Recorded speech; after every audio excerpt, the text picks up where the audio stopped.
উত্থান একাদশী ব্রত নিষ্ঠার সাথে পালন করলে 1000 অশ্বমেধ যজ্ঞ ও শত শত রাজসূয় যজ্ঞের ফল অনায়াসে লাভ হয়। হরে কৃষ্ণ বন্ধুরা, আজ রবিবার 2রা নভেম্বর উত্থান একাদশী। ভগবান আজকের দিনেই জাগরণ করেন শয়ন থেকে, তাই আজকের একাদশী খুব খুব মাহাত্ম্যপূর্ণ। আজকে তোমাদেরকে উত্থান একাদশীর মাহাত্ম্য কথা পাঠ করছি, তোমরা শ্রবণ করো। শ্রবণেও অনেক অনেক ফল লাভ হয়।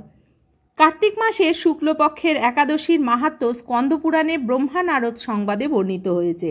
মহারাজ যুধিষ্ঠির বললেন, হে পুরুষোত্তম, কার্তিক মাসের শুক্লপক্ষের একাদশীর নাম আমার কাছে কৃপা করে বর্ণনা করুন। শ্রীকৃষ্ণ বললেন, হে রাজন, কার্তিক মাসের শুক্লপক্ষের একাদশী উত্থান বা প্রবোধিনী নামে খ্যাত। প্রজাপতি ব্রহ্মা পূর্বে নারদের কাছে এই একাদশীর মহিমা কীর্তন করেছিলেন। এখন তুমি আমার কাছ থেকে সে কথা শ্রবণ করো। দেবর্ষি নারদ প্রজাপতি ব্রহ্মাকে বললেন, হে মহাত্মা, যে একাদশীতে ভগবান শ্রী গোবিন্দ শয়ন থেকে জেগে ওঠেন, সেই প্রবোধিনী বা উত্থান একাদশীর মহিমা আমার কাছে সবিস্তারে কীর্তন করুন। ব্রহ্মা বললেন, হে নারদ, উত্থান একাদশী যথার্থই পাপনাশিনী, পুণ্যবর্ধিনী ও মুক্তিপ্রদায়িনী। এই একাদশী ব্রত নিষ্ঠার সাথে পালন করলে 1000 অশ্বমেধ যজ্ঞ ও শত শত রাজসূয় যজ্ঞের ফল অনায়াসে লাভ হয়। জগতের দুর্লভ বস্তুর প্রাপ্তির কথা আর কি বলবো। এই একাদশী ভক্তিপরায়ণ ব্যক্তিকে ঐশ্বর্য, প্রজ্ঞা, রাজ্য ও সুখ প্রদান করে। এই ব্রতের প্রভাবে পর্বত প্রমাণ পাপ রাশি বিনষ্ট হয়ে যায়। এই একাদশীতে রাত্রি জাগরণ যারা করেন তাদের সমস্ত পাপ ভস্মীভূত হয়।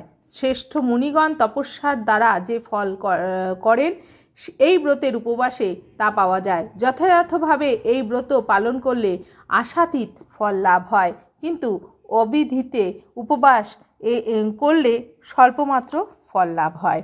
যারা এই একাদশীর ধ্যান করেন তাদের পূর্বপুরুষেরা স্বর্গে আনন্দে বাস করেন।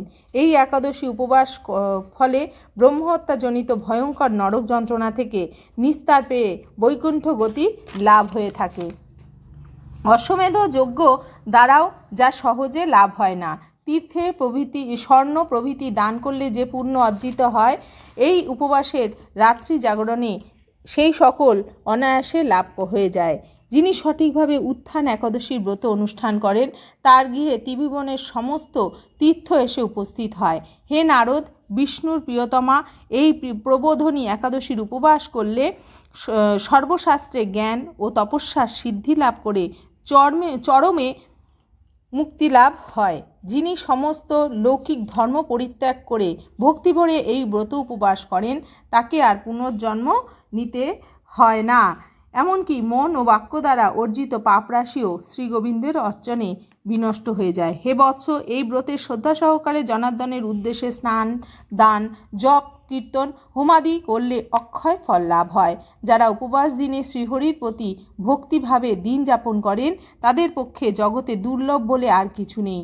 চন্দ্রগ্রহণ ও সূর্যগ্রহণে স্নান করলে যে পুণ্য হয়, এই উপবাসে রাত্রি জাগরণে তার সহস্র গুণ সুকৃতি লাভ হয়। তীর্থে স্নান, দান, যোগ, হোম, ধ্যান আদির ফলে যে পুণ্য সঞ্চিত হয়, উত্থান একাদশী না করলে তা সমস্ত নিষ্ফল হয়ে যায়। হে নারদ, হরিবাসরে শ্রী জনার্দনের পূজা বিশেষ ভক্তি সহকারে করবে, তা না হলে শত জন্মার্জিত পুণ্য বিফল হয়। হে বৎস, যিনি কার্তিক মাসে সর্বদা ভাগবত শাস্ত্রাদি অধ্যয়ন করেন তিনি সর্বপাপ মুক্ত হয়ে সমস্ত যজ্ঞের ফল লাভ করেন। ভগবান হরিভক্তিমূলক শাস্ত্রপাঠে অত্যন্ত সন্তুষ্ট হন, কিন্তু দান, জপ, যজ্ঞাদির দ্বারা তেমন তিনি প্রীত হন না। এই মাসে শ্রীবিষ্ণুর নাম, গুণ, রূপ, লীলা দি শ্রবণ, কীর্তন অথবা শ্রীমদ্ ভাগবত আদি শাস্ত্রগ্রন্থ পাঠের ফলে শত শত গোদানের ফল অচিরেই প্রাপ্ত হওয়া যায়। অতএব হে মুনিবর, কার্তিক মাসে সমস্ত গৌণধর্ম বর্জন করে শ্রীকেশবের সামনে হরিকথা শ্রবণ, কীর্তন করা কর্তব্য। কোনো ব্যক্তি যদি ভক্তি সহকারে এই মাসে ভক্তি সঙ্গে হরিকথা শ্রবণ ও কীর্তন করেন তবে তার শতকুল উদ্ধার প্রাপ্ত হয় এবং হাজার হাজার দুগ্ধবতী গাভী ধানের ফল অনায়াসে লাভ করেন। এই মাসে পবিত্রভাবে শ্রীকৃষ্ণের রূপ, গুণ, আদির শ্রবণ কীর্তনে দিন যাপন করলে তার পুনর্জন্ম হবে না। এই মাসে বহু ফলমূল, ফুল, অগুরু, কর্পূর, চন্দন দিয়ে শ্রীহরির পূজা করা কর্তব্য। সমস্ত তীর্থ ভ্রমণ করলে যে পুণ্য সঞ্চয় হয়, উত্থান একাদশীতে শ্রীকৃষ্ণ পাদপদ্মে অর্ঘ্য প্রদানে তার কোটি গুণ স্বীকৃতি অর্জন হয়। শ্রবণ, কীর্তন, স্মরণ, বন্দনাদি নববিধা ভক্তির সাথে তুলসী সেবার জন্য যারা বীজ রোপণ, জলসেচন ইত্যাদি করেন, তারা মুক্তি লাভ করে বৈকুণ্ঠবাসী হন।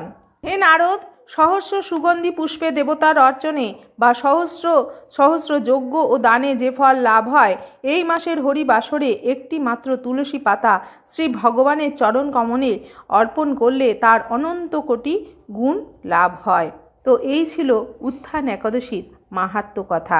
তোমরা অবশ্যই শ্রবণ করবে এবং শ্রবণের পরে অত্যাধিক নাম জপ, গঙ্গা স্নান সব কিছু করে ভগবানকে প্রীত করার চেষ্টা করবে। আর অবশ্যই পারণ করবে। পারণ পড়েছে কিন্তু 3রা নভেম্বর 5টা 42 থেকে 9টা 47-এর মধ্যে সকাল, ভোর 5টা 42 থেকে 9টা 27-এর মধ্যে তোমরা কিন্তু পারণ করার চেষ্টা করবে। আর পারণ না করলে কিন্তু একাদশীর ফল লাভ করা যায় না। আর যারা ভাবছো যে একাদশী আমি কোনো দিন করিনি, করতে পারবো কি না, অবশ্যই পারবে। আগের দিন পরের দিন নিরামিষ গ্রহণ করে অবশ্যই একাদশী পালন করা 8 থেকে 80 সকলের প্রয়োজন। ভগবান তাতে খুব খুব খুশি হন। আজকে এই পর্যন্ত। হরে কৃষ্ণ।